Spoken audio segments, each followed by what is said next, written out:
Section 20 के बाद अब हम पढ़ते हैं सेक्शन 21। तो देखिए अभी तक हमने पढ़ा जुरिस्डिक्शन के बारे में। अब सेक्शन 21 और 21A, 21 बेसिकली बात करता है ऑब्जेक्शन टू जुरिस्डिक्शन के लिए, और 21A फ्रेश सूट के बारे में बात करता है कि क्या इस बेसिस पे कि जो कोर्ट जिसने पहले डिग्री पास की उसके पास क्योंकि जुरिस्डिक्शन नहीं था, तो इसलिए क्या इस ग्राउंड पे क्या वो दूसरा सूट फाइल कर सकता है, फ्रेश सूट फाइल कर सकती है कोई पार्टी। इस बारे में दोनों बात करते हैं। तो हम स्टार्ट करते हैं सेक्शन 21 से, राइट। तो सेक्शन 21 बात करता है कि no objection as to the place of suing shall be allowed by any appellate or revisional court unless such objection was taken in the court of first instance at the earliest possible opportunity, right, and before settlement of issues and unless there has been a consequent failure of justice. Okay. तो 21 ये बात कर रहा है कि क्या जब एक पार्टी, मान लेते हैं ए एंड बी दो पार्टीज हैं, ए जब अपील में गया बी के अगेंस्ट, राइट, तो कोई कोर्ट है, कोर्ट ने अपना डिसीजन दे दिया था, ट्रायल कोर्ट ने। ट्रायल कोर्ट के डिसीजन के बाद जब ए अपील में गया बी के अगेंस्ट, तो क्या ए अपील में या रिवीजन में,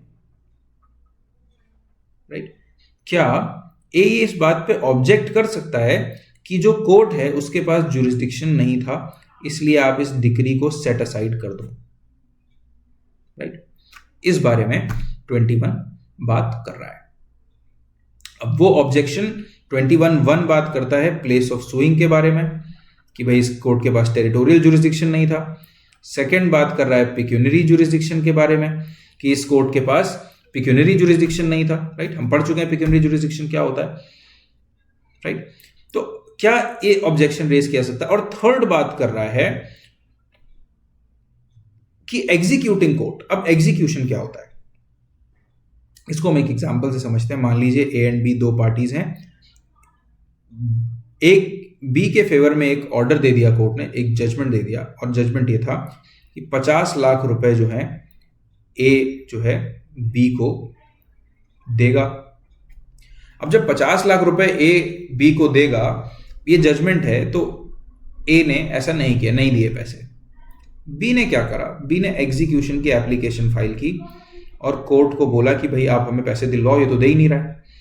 अब एग्जीक्यूशन की एक प्रक्रिया है जो, अगर हम सीपीसी की बात करें तो ऑर्डर 21 इससे डील करता है, राइट। और अराउंड लगभग 30 सेक्शंस ऑफ सीपीसी, राइट, 37 से 30 सेक्शंस ऑफ सीपीसी जो हैं वो डील करते हैं इससे। इस एग्जीक्यूशन को हम लोग आराम से डिटेल में पढ़ेंगे।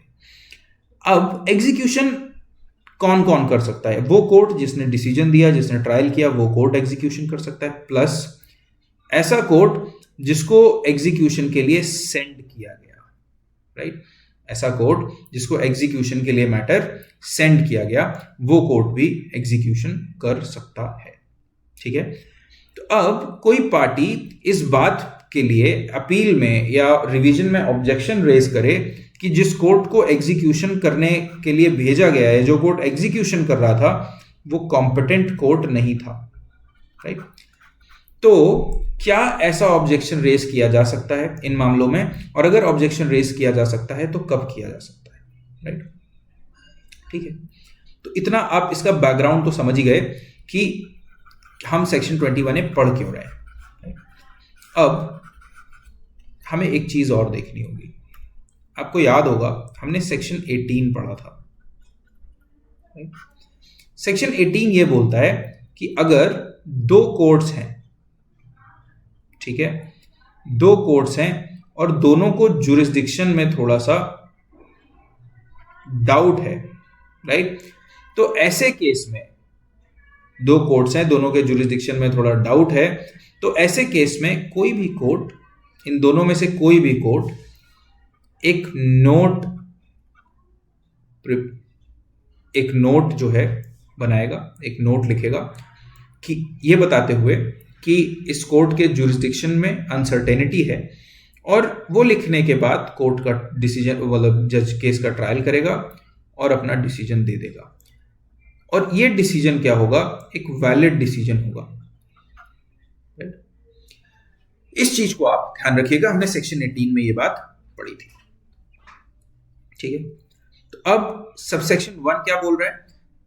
सबसेक्शन 1 ये बोल रहा है कि अगर आप प्लेस ऑफ सुइंग से लेके आप इस बात को अपील में जब आप गए केस से, जब आपने ये केस यहाँ पे फाइल किया, ए एंड बी वाला हम एग्जाम्पल फिर आते हैं, जब ये डिसीजन में अपील पे गया, मान लो 50 लाख रुपए का ऑर्डर कर दिया था कि ए जो है बी को 50 लाख रुपए देगा, अब ए जो है अपील में चला गया, तो अब जब अपील में गया है तो ये प्लेस ऑफ सुइंग के बेसिस पे कि नहीं, इस कोर्ट को जुरिस्डिक्शन नहीं था, ये ऑब्जेक्शन रेज कर रहा है वहां पे कि ये जो इसकी डिग्री है ये इनवैलिड डिग्री है, इसको आप सेट असाइड कर दो, हटा, आप इस डिग्री को खत्म कर दो, क्यों? क्योंकि इसके पास जुरिस्डिक्शन नहीं था, राइट? सेट असाइड कर दो डिग्री को। तो अब इस डिग्री को, तो क्या इसका ऑब्जेक्शन अलाउ किया जा सकता है? और अगर अलाउ किया जा सकता है तो कब अलाउ किया जा सकता है? तो उसके लिए ये बोल रहा है 21(1) कि ये तब अलाउ करेगा, तब एपेलेट कोर्ट अलाउ कर सकता है जब कोर्ट ऑफ फर्स्ट इंस्टेंस, मतलब ट्रायल कोर्ट में जहां पे डिसीजन पहले दिया गया, जहां पे ट्रायल पहले चल रहा था, वहां पे अर्लीस्ट पॉसिबल अपॉर्चुनिटी पे, राइट, अर्लीस्ट अपॉर्चुनिटी पे ऑब्जेक्शन रेज किया सामने वाली पार्टी ने, तब, right, and before settlement of issues. ठीक है, अगर ऑब्जेक्शन रेज किया तो उस केस में, ठीक है, और कॉन्सिक्वेंट फेलियर हो गया ऑफ जस्टिस का, क्योंकि उसके ऑब्जेक्शन को सुना नहीं गया, उसके ऑब्जेक्शन पे ध्यान नहीं दिया गया, उसके ऑब्जेक्शन को ओवर रूल कर दिया गया, राइट। अब हम इसको समझते हैं कि ये चीज कैसे काम करती है। इसको भी हम एक एग्जाम्पल के तौर पे समझते हैं, एग्जाम्पल के थ्रू समझते हैं, राइट। अब देखो, मान लेते हैं ये ए एंड बी वाला गेम है, ए एंड बी, इनके against A breach of contract का ही केस चल रहा है, और ये केस चल रहा है दिल्ली की 30 हजारी कोर्ट में, ठीक है। ए ये बोलता है, इस सूट जो है बी ने फाइल किया था, ठीक है। ए ये बोलता है कि इस कोर्ट के पास जुरिस्डिक्शन नहीं है, केस फाइल होता है, तो ए सबसे पहले, ए कब सूट फाइल, ये ऑब्जेक्शन रेज कर सकता है?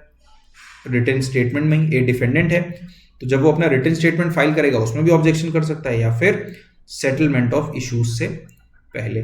सेटलमेंट ऑफ इश्यूज कौन करता है? कोर्ट करता है। सेटलमेंट ऑफ इश्यूज से पहले भी ऐसा किया जा सकता है, राइट। अब अगर इसने ऐसा किया था 30 हजारी कोर्ट में, अब 30 हजारी कोर्ट ने क्या करा, इसके इस ऑब्जेक्शन को ओवर रूल कर दिया और ऑब्जेक्शन पे डिसीजन दिया कि मेरे पास जुरिस्डिक्शन है,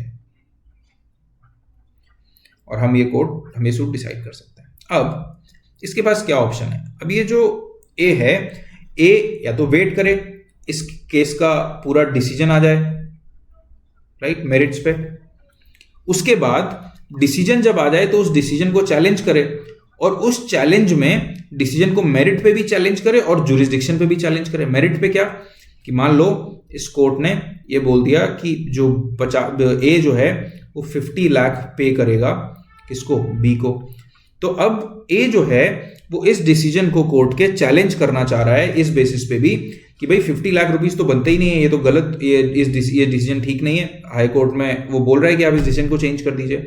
प्लस वो ये भी बोल रहा है कि सबसे पहले तो जुरिस्डिक्शन का ही प्रॉब्लम है, इनको जुरिस्डिक्शन ही नहीं था इस कोर्ट को, और आप इस डिग्री को सेट असाइड कर दिए। एक ऑप्शन तो ये। दूसरा ऑप्शन ये है कि मान लेते हैं जब 30 हजारी कोर्ट ने बोला कि नहीं मेरे पास जुरिस्डिक्शन है, उसी मोमेंट पे इस ऑर्डर को, जुरिस्डिक्शन जो 30 हजारी कोर्ट ने पास किया अपने जुरिस्डिक्शन के संबंध में, इस ऑर्डर को चैलेंज किया जा सकता है ए के थ्रू।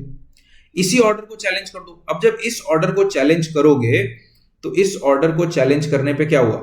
इस ऑर्डर को चैलेंज करने पे जो मान लेते हैं हाई कोर्ट में गया, दिल्ली हाई कोर्ट में गया, दिल्ली हाई कोर्ट ने बोला कि नहीं 30 Hazari court has jurisdiction, 30 Hazari court has jurisdiction. अब ये तो मैटर सेटल हो गया कि भाई जुरिस्डिक्शन है। अब क्या होगा? अब 30 हजारी कोर्ट ने अपना डिसीजन दे दिया, वही डिसीजन 50 लाख रुपए ए जो है वो बी को पे करेगा। अब ए फिर चैलेंज करना चाहता है इस डिसीजन को। ए बोल रहा है कि नहीं भाई 50 लाख रुपए तो मैं नहीं दे सकता, हाई कोर्ट को ये ट्रायल कोर्ट ने गलती करी है कैलकुलेट करने में अमाउंट, राइट। अब ए जब चैलेंज कर रहा है तो ऐसे केस में क्या होगा, ऐसे केस में वो दोबारा हाई कोर्ट गया, पर यहां पे ये जुरिस्डिक्शन वाला जो पॉइंट है, इस पॉइंट को वो रेज नहीं कर सकता। क्यों? क्योंकि जुरिस्डिक्शन वाला पॉइंट तो हाई कोर्ट पहले ही डिसाइड कर चुका है अपील में, उसके अगेंस्ट तो अपील हो ही चुकी है।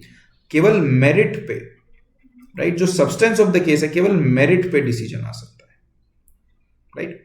तो इस तरीके से प्रैक्टिकली ये चीज काम करती है, ठीक है। तो अब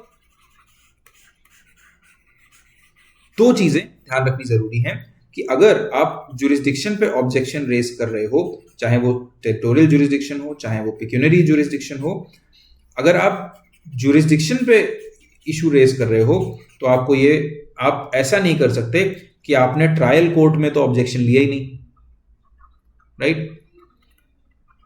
ट्रायल कोर्ट में आपने कोई ऑब्जेक्शन नहीं किया जुरिस्डिक्शन से रिलेटेड, आप सीधा अपील में, एयर रिवीजन में जब मामला गया तो आप वहां पे उठा रहे हो, आप बोल रहे हो कि नहीं जुरिस्डिक्शन ही नहीं था। तो अपीलेट कोर्ट आपसे पूछेगा ना कि भाई पूरा केस वहां पे डिसाइड हो गया, 3 साल केस चला, राइट। 3 साल में तो अपना कोई सिविल केस डिसाइड ही नहीं होता वैसे भी, राइट। तो 6 साल केस चला, ठीक है, तब आपने रेज नहीं किया ये जुरिस्डिक्शन वाला पॉइंट। अब आप डायरेक्टली आके यहाँ पे रेज कर रहे हो तो हम इसको अलाउ नहीं करेंगे, आप हमारा टाइम वेस्ट कर रहे हो, आपको पहले रेज करना चाहिए था, ऑब्वियसली ये बोलेगा लॉजिकली। पर अगर वो इंसान ये बता पाता है कि नहीं, हमने सेटलमेंट ऑफ इश्यूज के पहले ही अर्लीस्ट पॉसिबल अपॉर्चुनिटी पे ऑब्जेक्शन रेज किया था, उस ऑब्जेक्शन को नहीं माना गया, ओवर रूल कर दिया गया, उस पर डिसीजन दे दिया गया, तो इसके कारण हमारे साथ इनजस्टिस हो गया है, फेलियर ऑफ जस्टिस हो गया है, फेलियर ऑफ जस्टिस हो गया है। तो इसलिए आप इस डिक्री को सेट असाइड कर दो अपील में, अपीलेट कोर्ट को ये बोल रहा है बंदा, राइट। इस डिक्री को आप सेट असाइड कर दो, तो फिर अपीलेट कोर्ट इस मामले को मान सकता है, इसकी इस प्ली को मान सकता है, ठीक है। तो उसे क्या दिखाने की जरूरत है कि उसने ट्रायल कोर्ट के लेवल पे पहले भी ऑब्जेक्शन रेज किया था, और वो ऑब्जेक्शन रेज किया था और जुरिस्डिक्शन ना होने के कारण इसको फेलियर ऑफ जस्टिस हुआ है, राइट। आई होप आपको अब इतना क्लियर होगा विद एग्जाम्पल। अब ये फेलियर ऑफ जस्टिस टर्म मैं यूज कर रहा हूं, फेलियर ऑफ जस्टिस का मतलब क्या है मैं आपको पहले भी बता चुका हूं। फेलियर ऑफ जस्टिस का मतलब है जहां पे जो पार्टी है, एक पार्टी क्या होती है, अपने एविडेंसेस प्रॉपरली नहीं दे पाती। देखिए, principles of natural justice, right, principles of natural justice, Hindi में इसको प्राकृतिक न्याय का सिद्धांत बोलते हैं, ठीक है। प्रिंसिपल्स ऑफ नेचुरल जस्टिस के दो प्रिंसिपल्स होते हैं। पहला जो सबसे इंपॉर्टेंट प्रिंसिपल होता है, राइट, मतलब वैसे तो बाय एक्सटेंशन कई हो सकते हैं, बट सबसे इंपॉर्टेंट दो प्रिंसिपल्स होते हैं। पहला, that nobody shall be condemned unheard, nobody shall be condemned, nobody shall be condemned unheard. Second, nobody shall be a judge in his own cause, nobody shall be a judge in his own cause, ठीक है। तो अब पहला जो principal है वो ये बोलता है कि भाई आप अगर किसी के अगेंस्ट कोई डिसीजन देना चाहते हो, कोई एक्शन लेना चाहते हो, उसको पनिश करना चाहते हो, तो आप उसको सुनोगे, हियर देम आउट, राइट, उनको उनकी बात रखने का मौका दो। तो जब ट्रायल होता है तो आप देखो इतना लंबा जो प्रोसीजर फॉलो किया जाता है, वो ट्रायल क्यों प्रक्रिया होती है, इतनी लंबी प्रक्रिया क्यों होती है? बेसिकली जो ट्रायल का प्रोसीजर है, अगर आप उसको देखोगे तो वो प्रिंसिपल ऑफ नेचुरल जस्टिस, उस जो ट्रायल है उसकी प्रोसीजर का बेसिस है, राइट। क्यों?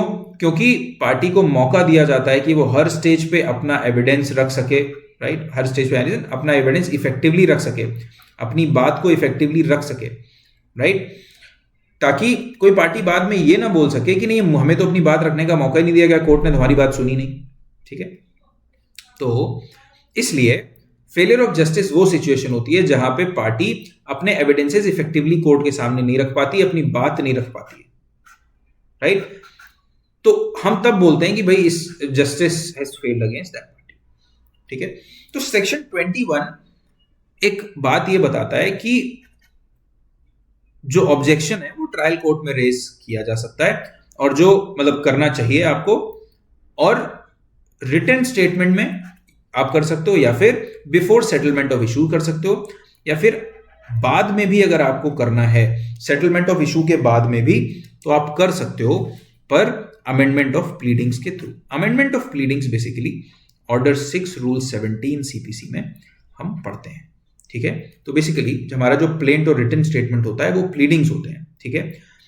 तो जब दोनों पार्टीज ने अपने प्लेंट और रिटन स्टेटमेंट फाइल कर दिए, उसके बाद सिचुएशन में कोई ऐसा बदलाव हुआ या कोई ऐसी चीज उनको कोर्ट के रिकॉर्ड में लानी है, कोई ऐसी चीज कोर्ट को के सामने रखनी है जो प्लीडिंग में मेंशन नहीं कर पाए थे, तो उसके लिए वो ऑर्डर 6 रूल 17 की एप्लीकेशन मूव करते हैं अमेंडमेंट ऑफ प्लीडिंग्स के लिए, और उस एप्लीकेशन के थ्रू अपनी प्लीडिंग्स में अमेंडमेंट चेंजेस करवाते हैं, राइट।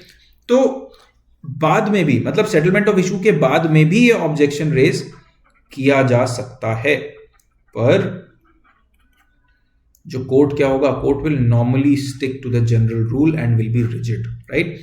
ये जो ऑब्जेक्शन है कोर्ट रेयरली ही अलाउ करेगा, केवल तब अलाउ करेगा जब इसका अलाउ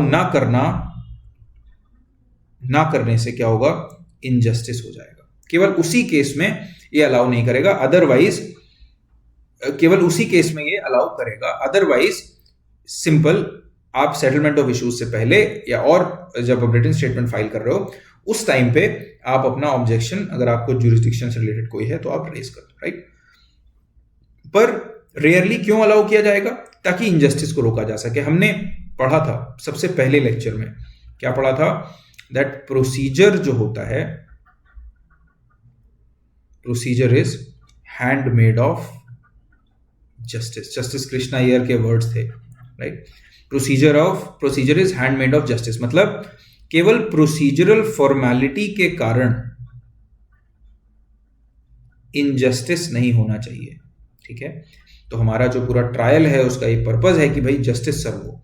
तो केवल कहीं प्रोसीजरल इरेगुलरिटी थी तो उसके कारण ऐसा नहीं होगा कि डिसीजन को चेंज किया जाएगा या डिक्री को सेट असाइड कर दिया जाएगा, राइट। तो ऑब्वियसली अगर प्रोसीजर और सब्सटैंटिव लॉ में हमने पढ़ा था, अगर कहीं कोई कॉन्फ्लिक्ट है तो क्या प्रिवेल करता है, हमेशा सब्सटैंटिव लॉ प्रिवेल करता है ऐसे केसेस में, ठीक है। अब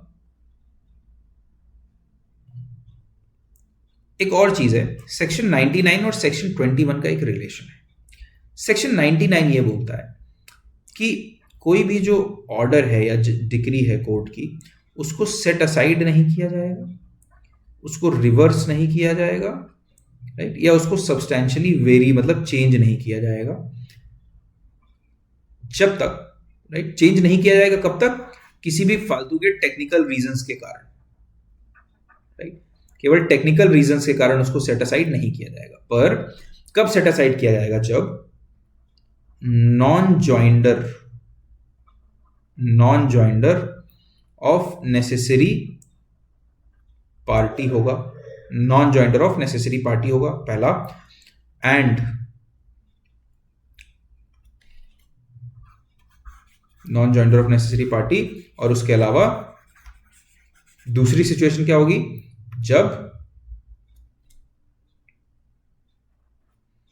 उस कोर्ट के पास ज्यूरिसडिक्शन नहीं होगा उस केस को डिसाइड करने का। तो कई बार जब हम सेक्शन 99 पढ़ते हैं तो हमें ऐसा लगता है कि अगर ज्यूरिसडिक्शन का कोई भी इशू है तो डायरेक्टली कोर्ट को क्या करना पड़ेगा, उसको तुरंत रिवर्स कर देना पड़ेगा, ठीक है, उस जजमेंट को, उस डिक्री को। तो दिमाग में ये आ सकता है कि 21 तो बोल रहा है कि कॉन्सिक्वेंट फेलियर ऑफ जस्टिस भी होना चाहिए, राइट, आप तभी उसको सेट असाइड करोगे, पर 99 बोल रहा है आपको करना ही करना है। तो क्या इनके बीच में कोई कॉन्ट्रडिक्शन है? तो इसका आंसर बहुत सिंपल है कि एक्चुअल में सेक्शन 99 एक इनेबलिंग प्रोविजन है, राइट। सेक्शन 99 किस तरह का प्रोविजन है? एक इनेबलिंग प्रोविजन है, जहां पे एपेलेट कोर्ट को परमिट किया गया है, अलाउ किया गया है कि वो डिग्री को सेट असाइड कर सकता है अगर लैक ऑफ जुरिस्डिक्शन था या फेलियर ऑफ मेरिट्स था, राइट। पर ये मैंडेटरी नहीं है कोर्ट के ऊपर कि हर केस में वो डिग्री को सेट असाइड कर दे। तो इसलिए जो सेक्शन 21 है वो कॉम्प्लीमेंट्री है सेक्शन 99 का, कॉम्प्लीमेंट करता है सेक्शन 99 को, by providing two conditions whereupon the decree can be set aside for the lack of jurisdiction, right? जहां पे अगर jurisdiction नहीं है तो सेक्शन 21 में डिक्री को सेट असाइड किया जा सकता है, राइट? ये सेक्शन 21 इस बारे में बात करता है। अब एक चीज और आप देखिए, मैंने कुछ वर्ड्स यहां पे यूज किए, मैं चाहता हूं वो भी आपको मैं यहीं पे क्लियर कर देता हूं। एक तो मैंने बात की non joinder of necessary party की, राइट? सेक्शन 90 में बात करता है। तो देखिए non joinder of necessary party जो होता है, राइट, ये जो चीज मैं लिख रहा हूं ये चीज आप अपने दिमाग में भी लिख लीजिएगा और कॉपी में भी। Non joinder of necessary party, इससे क्या होता है? विशिएट्स द ट्रायल, इससे ट्रायल अफेक्ट हो जाता है, ट्रायल इससे सेट असाइड किया जा सकता है अगर आपने नेसेसरी पार्टी को ही सूट में ज्वाइन नहीं किया है। ज्वाइंडर मतलब पार्टी बनाना, किसको? नेसेसरी पार्टी को। नेसेसरी पार्टी कौन होती है? नेसेसरी पार्टी वो पार्टी होती है जिसके बिना जो केस है उसको इफेक्टिवली डिसाइड नहीं किया जा सकता, राइट? जो मैंडेटरी है किसी केस को डिसाइड करने के लिए, राइट? तो उसको बोलते हैं नेसेसरी पार्टी, कि उसको तो आप पार्टी बनाओगे, उसको तो इंप्लीड करोगे ही अपने केस में, राइट?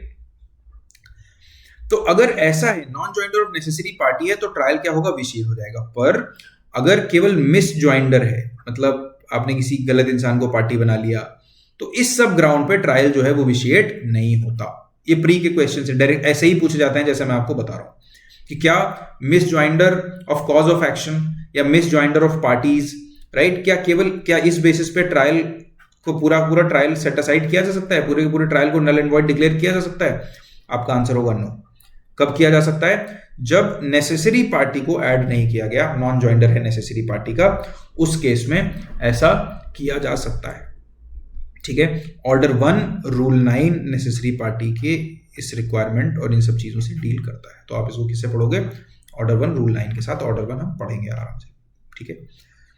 तो एक चीज तो ये क्लियर हो गई। अब एक और चीज आपके दिमाग में शायद आ रही होगी, एक डाउट आपके दिमाग में आ रहा होगा, और वो डाउट ये है कि सर ने तो बता रखा है कि वॉइड हो जाता है अगर डिक्री नहीं है, अगर डिक्री ज्यूरिसडिक्शन नहीं है किसी कोर्ट के पास, तो उसकी जब डिक्री आती है तो वो डिक्री वॉइड हो जाती है। तो अभी तो सर कुछ और बोल रहे हैं शायद, पर एक्चुअल में आपको कंफ्यूज होने की जरूरत है नहीं।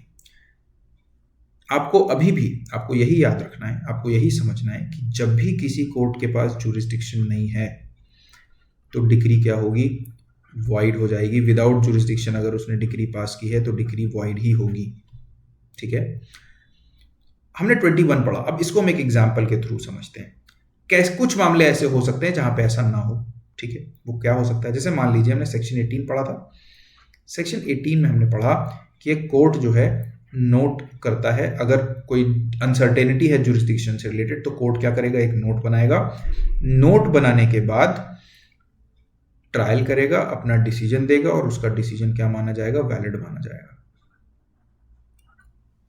ठीक है?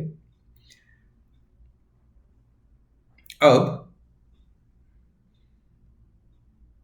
मान लीजिए सामने वाली पार्टी ने ऑब्जेक्शन किया, कुछ किया, और कोर्ट ने अपना डिसीजन दे दिया, राइट? तो इसीलिए जब हम 18 को पढ़ते हैं, सेक्शन 18 को 21 के साथ पढ़ते हैं, और जब 21 को पढ़ते हैं एक बार 18 जरूर देखते हैं, ठीक है? तो सेक्शन 18 में कोर्ट ने ट्रायल किया और ट्रायल करने के बाद इस तरह का जो डिसीजन था वो दे दिया। ऑब्जेक्शन रेज किया था सामने वाली पार्टी ने, पर उसके ऑब्जेक्शन को एंटरटेन नहीं किया। तो उस इंसान ने सेक्शन 21 में क्या किया? सेक्शन 21 में जाके अपील में अपना दोबारा ऑब्जेक्शन रेज किया और ये बोला कि भाई, ये अपील में ये बोला अपीलेट कोर्ट को कि सेट असाइड कर दीजिए आप इस डिक्री को, क्योंकि इस कोर्ट के पास ज्यूरिसडिक्शन नहीं है। तो अब यहां पे क्या है? क्या सेक्शन 18 में बिल्कुल ऐसा क्लियर था कि पेटेंट, मतलब बिल्कुल इतना क्लियर था क्या on the face of it कि भाई इस कोर्ट को ज्यूरिसडिक्शन नहीं है फिर भी ये केस डिसाइड कर? नहीं, अनसर्टेनिटी थी। तो ऐसे केस में कोर्ट ये भी देखेगा कि क्या फेलियर ऑफ जस्टिस हुआ है, राइट? अगर ऐसा कुछ नहीं हुआ है तो फिर कोर्ट क्या करेगा? कोर्ट डिक्री से छेड़छाड़ नहीं करेगा। पर मैं कब बोल रहा हूं कि अगर ज्यूरिसडिक्शन नहीं है तो डिक्री क्या होगी? वॉइड होगी। मैं तब ये बात कर रहा हूं जब बिल्कुल पेटेंट डिफेक्ट है ज्यूरिसडिक्शन में, on the face of it ये क्लियर है कि भाई कोर्ट को तो ज्यूरिसडिक्शन ही नहीं है, फिर भी कोर्ट ने डिसीजन दे दिया। तो इस तरीके ऐसे केसेस में डिक्री क्या होगी? वो डिसीजन क्या होगा? वॉइड होगा, उस डिसीजन की वैल्यू नहीं होगी, राइट, क्लियर है आपको? ठीक है, उसके बाद हम आते हैं सेक्शन 21A पे। देखिए, हमने सेक्शन 21 पढ़ा। सेक्शन 21 में एक पार्टी जो होती है वो एपेलेट कोर्ट में या रिविजनल कोर्ट में ऑब्जेक्ट करती है इस बेसिस पे कि कोर्ट जो जिसने ट्रायल किया है, ट्रायल कोर्ट के पास ज्यूरिसडिक्शन नहीं था, और क्योंकि ट्रायल कोर्ट के पास ज्यूरिसडिक्शन नहीं था तो उसकी डिक्री को सेट असाइड कर दिया जाए। राइट, 21 इस बारे में बात करता है। 21A में आते हैं। 21 ये बोलता है, 21A ये बोलता है कि कोई फ्रेश सूट नहीं फाइल किया जा सकता इस बेसिस पे कि जिस कोर्ट ने पहले डिसीजन दिया उस कोर्ट के पास डिक्री, उस कोर्ट के पास ज्यूरिसडिक्शन नहीं था। राइट, तो देखिए ये क्या बोल रहा है। It says no suit shall lie challenging the validity of a decree passed in a former suit. Former suit को आप इसको ध्यान से समझेंगे। ठीक है, ये बोल रहा है कि कोई सूट लाई नहीं करेगा डिक्री की वैलिडिटी को चैलेंज करता हुआ जो कि फॉर्मर सूट में फाइल किया गया हो बिटवीन द सेम पार्टीज, जहां पे पार्टीज सेम हो। राइट, और टाइटल भी उनका सेम हो, on any ground based on an objection as to the place of suing. ठीक है, इस बेसिस पे कि जो कोर्ट था जिसने डिसीजन दिया पहले, उस कोर्ट के पास ज्यूरिसडिक्शन नहीं था, तो इसलिए अब आप हमारा नया सूट एंटरटेन करो, हमारा नया सूट आप डिसाइड करो। राइट, तो इस तरह का जो सूट है वो बार्ड है। इसको हम एग्जाम्पल के थ्रू समझेंगे। ठीक है, हम पहले मतलब समझते हैं फॉर्मर सूट का, कि फॉर्मर सूट का मतलब क्या होता है। फॉर्मर सूट का मतलब एक्सप्लेनेशन में उन्होंने दिया हुआ है, एक बार पढ़ते हैं। It says the expression former suit means a suit which has been decided prior. इस चीज को ध्यान रखिएगा, decided prior to the decision in the suit in which the validity of the decree is questioned whether or not the previously decided suit was instituted prior to the suit in which the validity of such decree is questioned। ठीक है, अब इसको मैं आपको एक example लूंगा जो थोड़ा सा इम्परफेक्ट एग्जांपल होगा। आपके दिमाग में रेस्ट सब्जुडिस से रिलेटेड डाउट्स आएंगे, पर फॉर्मर सूट का क्या मीनिंग है वो आपको क्लियर हो जाएगा। राइट, तो आप इस एग्जांपल को केवल फॉर्मर सूट का मीनिंग समझने के लिए देखिएगा। देखिए, तो इसका कहने का मतलब है, मान लीजिए एक्स एंड वाई है। एक्स ने वाई के अगेंस्ट केस फाइल किया कि इसने ब्रीच ऑफ कॉन्ट्रैक्ट किया है। राइट, ये केस जो फाइल हुआ, सूट इंस्टीट्यूट हुआ 1 जनवरी 2025 को इंस्टीट्यूट हुआ। ठीक है, एक दूसरा सूट इंस्टीट्यूट एक्स और वाई के बीच में हुआ, वो 3 जनवरी 2026 को हुआ। ठीक है, एक्चुअली हम इसको थोड़ा सा चेंज कर देते हैं। जो दूसरा सूट है वो पहले से ही थोड़ा सा चल रहा था। ठीक है, मान लेते हैं 30 दिसंबर 2024 से चल रहा था। ठीक है, 2 दिन पहले इंस्टीट्यूट हुआ था। तो और डिसीजन जो आया, डिसीजन पहले किसका आया? डिसीजन पहले आ गया इस वाले केस का। राइट, तो एक कोर्ट, हम इसको मान लेते हैं ये वाला 30 हजारी कोर्ट में फाइल किया गया था, ये वाला पटियाला हाउस में फाइल किया गया था। ठीक, दिल्ली में।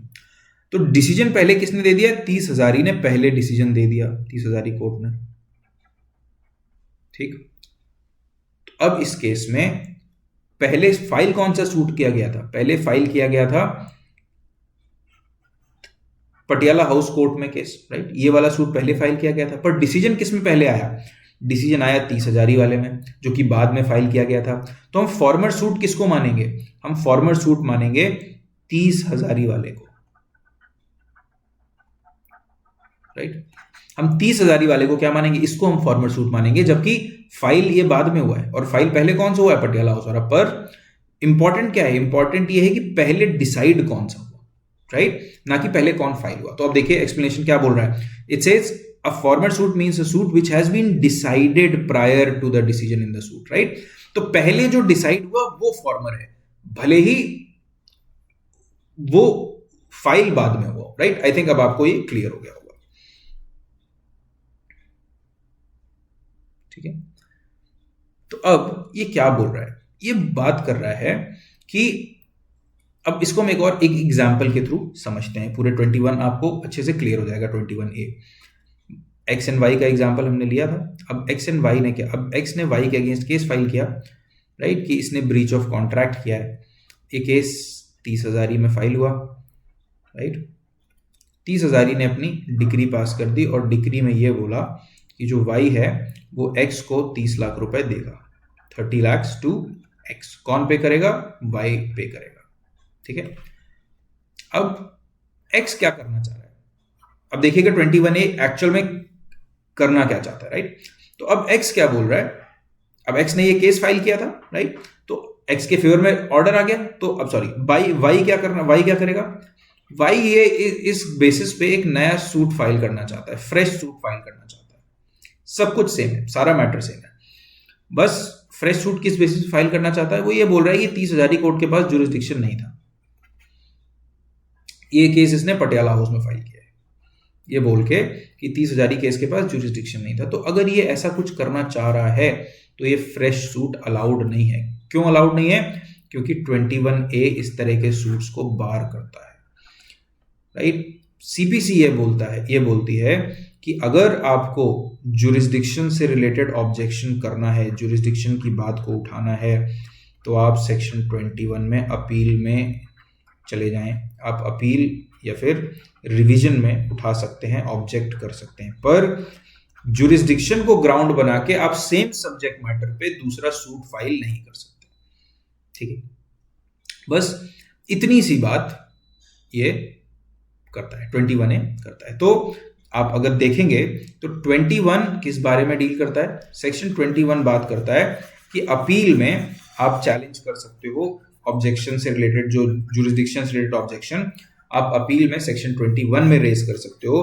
पर 21A क्या बात कर रहा है? 21A ये बोल रहा है कि आप फ्रेश सूट फाइल नहीं कर सकते, ये बोलते हुए कि फॉर्मर सूट में जिस कोर्ट ने डिसीजन दिया उस कोर्ट के पास जुरिस्डिक्शन नहीं था,